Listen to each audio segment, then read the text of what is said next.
The family reunion felt different this time. 5 years had passed since I had seen them all, and now I was Clayton, the successful tech entrepreneur. My sister Sophia beamed with pride, while her husband Derek clapped my back asking detailed questions about my business. For a moment, I felt whole again, like the family I had missed during my climb to the top actually cared. Driving home, I checked my bank balance out of habit. My heart stopped. $457,000 gone. Just like that. I pulled over nauseous with disbelief. Then I remembered Derek hovering near my phone during the reunion. Before I tell you what happened next, drop a comment where you are watching from.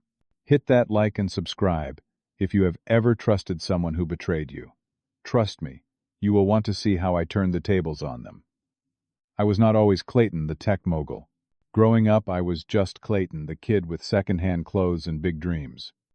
Our parents died when I was 15, car accident on an icy Minnesota highway. Sophia was 19 at the time.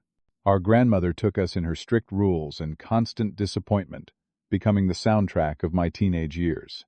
"You think you are better than this family," she would say whenever I talked about college or moving to California.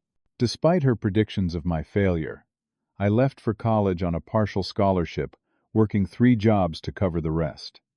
While my classmates partied, I built my first security algorithm in a cramped dorm room. 8 years of 18-hour days, missed holidays, and instant noodles followed.